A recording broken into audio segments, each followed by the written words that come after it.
Keris adalah senjata tikam golongan belati berujung runcing dan tajam pada kedua sisinya. Dengan banyak fungsi budaya yang dikenal di kawasan Nusantara, bagian barat dan tengah.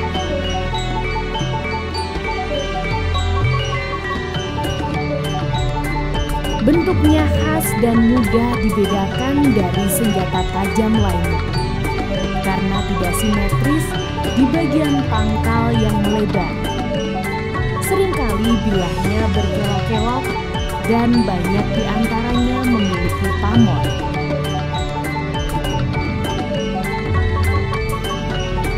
Yaitu terlihat serat-serat lapisan logam cerah pada helai bilah. Keris inilah bentuk asli perwujudan senjata tikam asli Nusantara.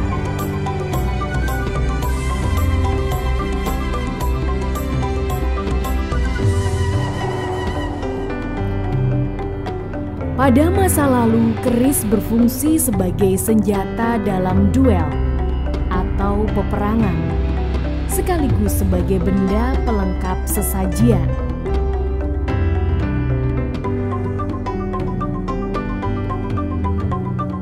Pada penggunaan masa kini, keris lebih merupakan benda aksesoris atau yang sering disebut dengan ageman dalam berbusana, adat budaya, dan tingkat kebatinan seorang pemiliknya.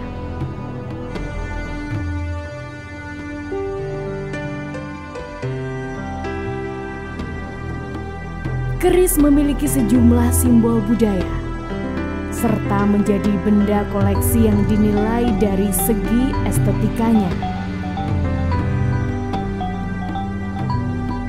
Keris itu sebuah perpaduan antara baja, nikel, besi. Kalau baja, nikel, besi itu sudah dicampur menjadi satu, itu menemukan satu keindahan. Namanya keindahannya adalah pamor. Kalau misalnya pamor itu tadi bisa dibentuk seperti tulisan, bisa dibentuk seperti gambar yang abstrak, bisa dibentuk seperti gambar naga, bisa dibentuk seperti gambar-gambar apa mau kita. Sehingga dengan itu keris bisa dikatakan tinjauan dari estetikanya, dari seninya.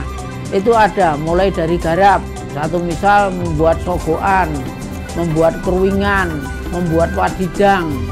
Terus kita membuat bentuk, misalnya kalau kita ambil contoh Surakarta, itu bentuknya godong puhung. Jadi daun singkong itu kalau dilihat juga komposisinya itu pas gitu juga enak. Artinya mulai dari ujung, mulai dari tengah, dan sampai bongkotnya. Kalau dalam keris bahasanya itu dari penitis, dari dodol sampai ke wadidang.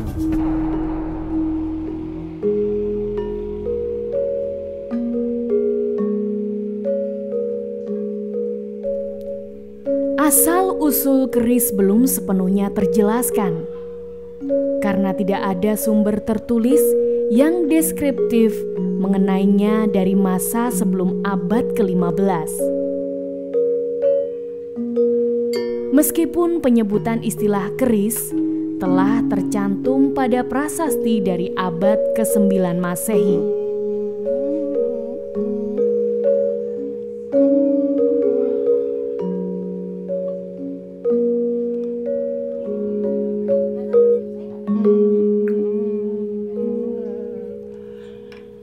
Mangkyo derajate ing praja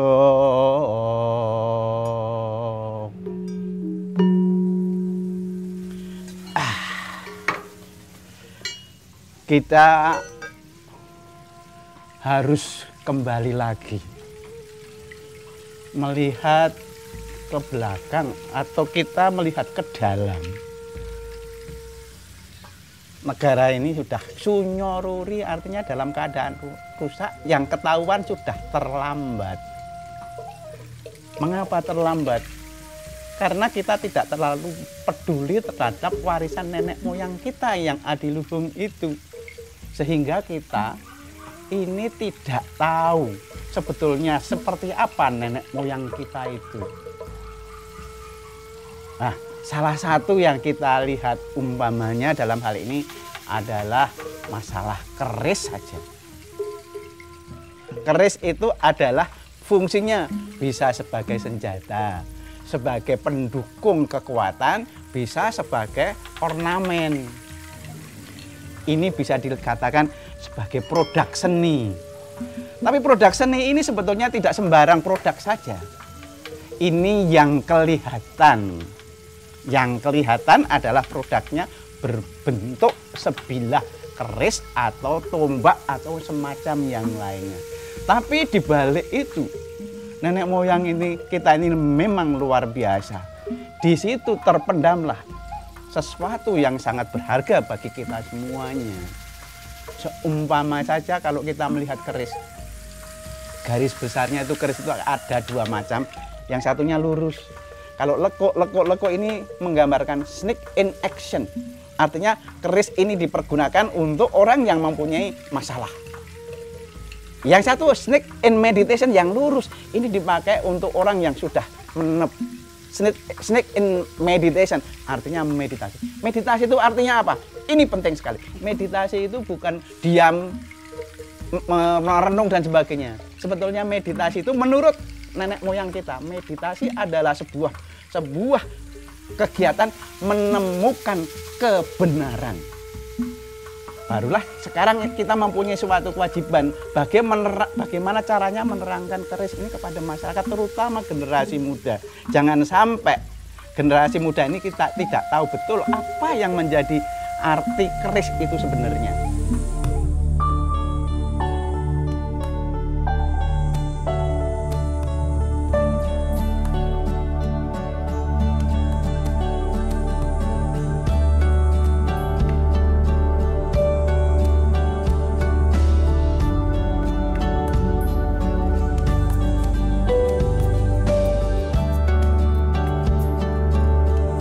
Proses pembuatan keris menjadi satu bagian penting dalam proses penghayatan terhadap keris sebagai warisan leluhur.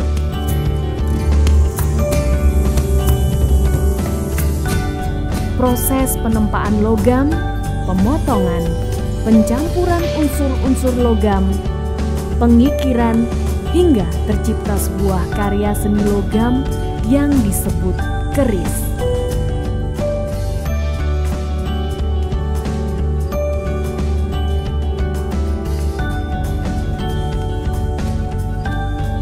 Ini tidak lepas dari kecerdasan leluhur yang menempatkan dasar penciptaan karya keris.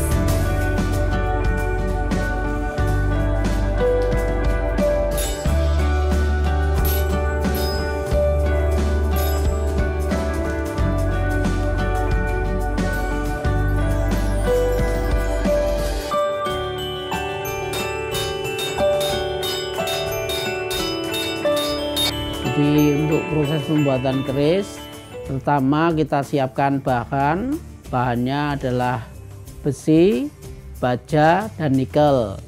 Lalu antara besi dan nikel ditempa sampai berapa kita mengendaki lipatannya. Kalau misalnya awalnya lipatan 1, nanti tinggal dikalikan, misalnya dilipat 2 menjadi 3, dilipat 2 lagi menjadi 6, dilipat 2 lagi menjadi 12, dilipat 2 lagi menjadi 24, dilipat 2 lagi menjadi 48. Nah, dengan lipatan yang sudah sesuai diinginkan, lalu baja itu nanti fungsinya sebagai selorok atau sebagai penguat. Fungsi tajam, fungsi penguat, fungsi selorok. Sehingga sudah dikasih baja tadi, lalu dibentuklah yang namanya kodokan. Setelah jadi kodokan, baru nanti dibentuk lagi menjadi bakalan.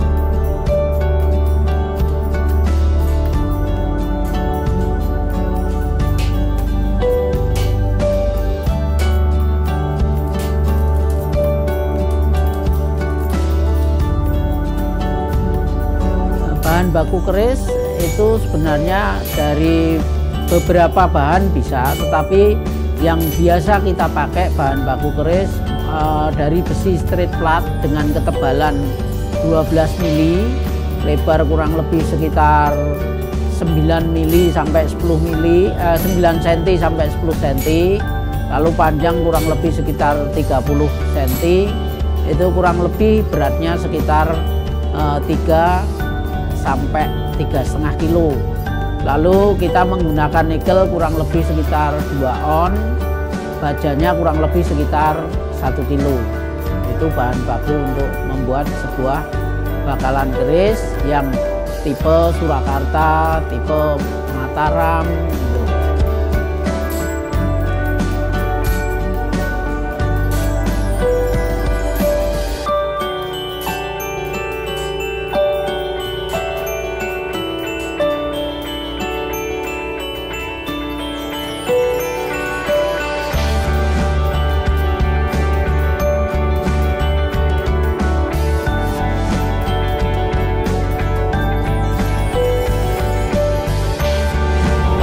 Yang baik itu ada 3 metal.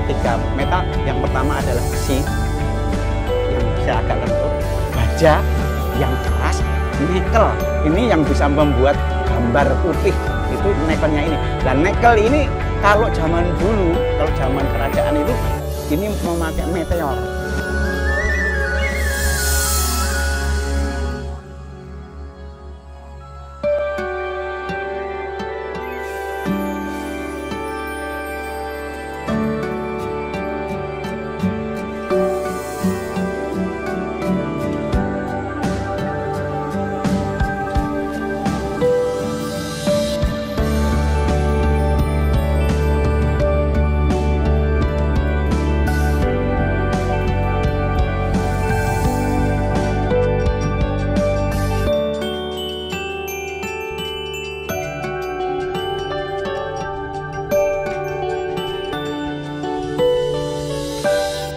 Penghayatan dan pelestarian seni keris juga dilakukan melalui disiplin ilmu seni lain, seperti seni tari.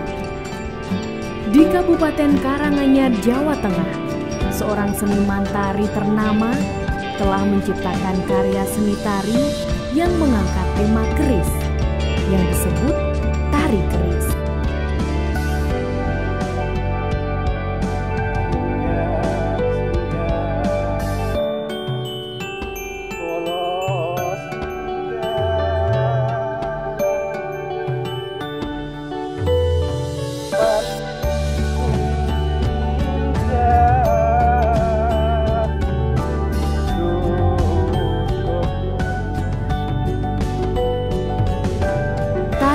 Memiliki unsur magis kuat, namun juga memiliki nilai estetik yang sangat tinggi. Jadi keris tidak bisa lepas dari yang namanya yoni, yang namanya tak benda yang sudah diakui oleh UNESCO, bahwa kalangan masyarakat, mulai kalangan masyarakat bawah sampai menengah dan sampai atas, pasti kalau kita berbicara tentang keris tentu akan menanyakan isi atau kosong. Nah, ini satu bukti, satu pengakuan bahwa keris itu ditinjau dari segi magis, ditinjau dari segi filosofi.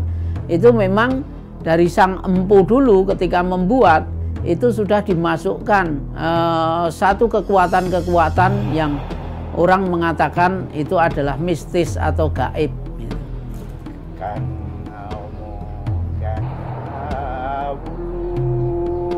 Tari keris diciptakan sebagai bentuk penghayatan dan pelestarian terhadap seni keris sebagai warisan yang luhur.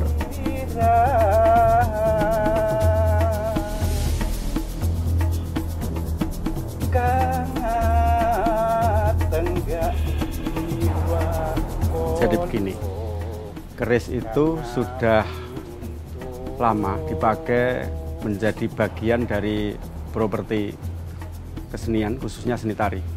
Seni tari, wayang wong, ketoprak itu menggunakan keris sebagai perabot tarian. juga perabot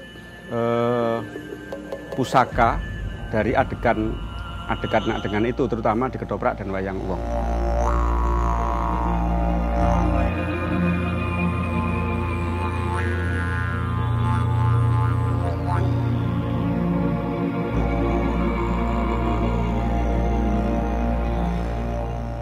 Tari keris yang ada di dalam tari secara tradisional itu tari pamungkas karya Pak S. Ngaliman. Itu tari pamungkas, memang spesial tari menggunakan keris. Dan ada tari-tari yang lain.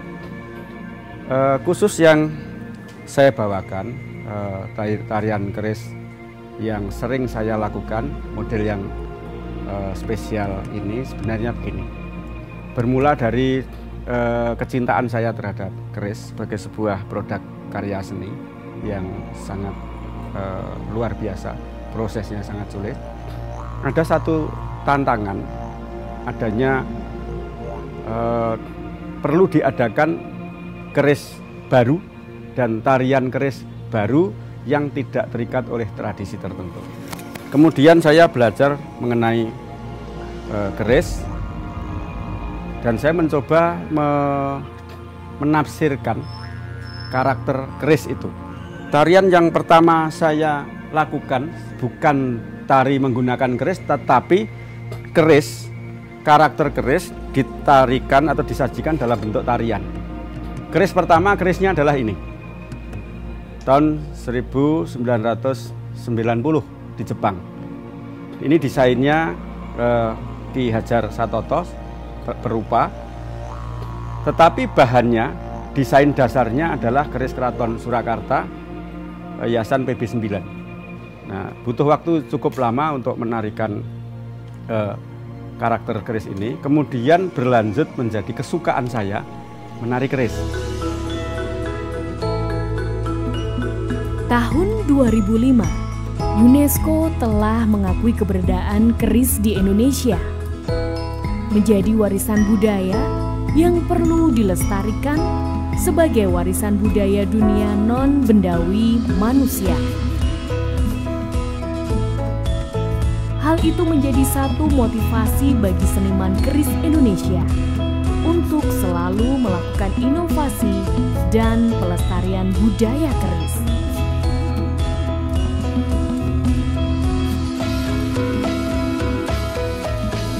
Saat ini telah ada pendidikan formal yang khusus mempelajari seni keris, yaitu Institut Seni Indonesia Surakarta.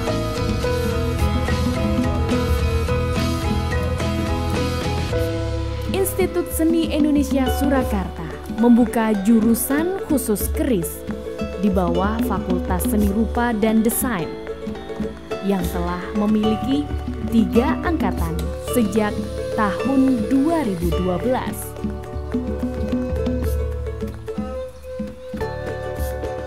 Selamat datang di program studi keris dan senjata tradisional.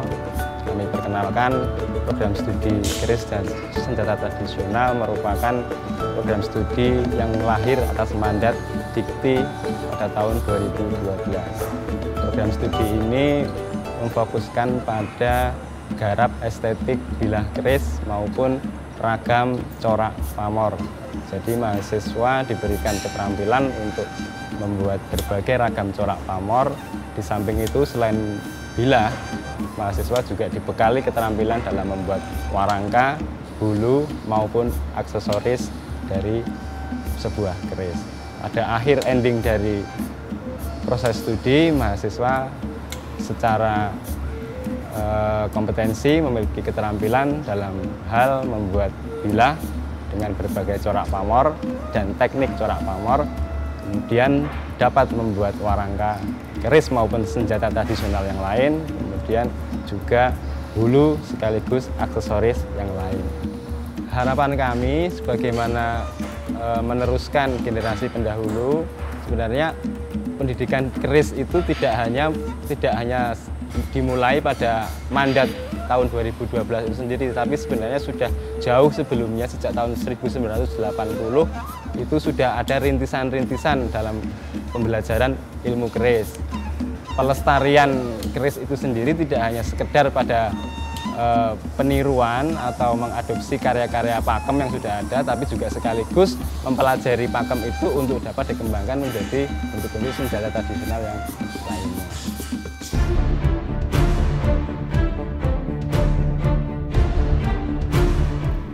Dimasukkannya seni keris ke dalam pendidikan formal kampus adalah salah satu upaya untuk melestarikan serta menjaga budaya keris di generasi muda, masa kini dan masa yang akan datang.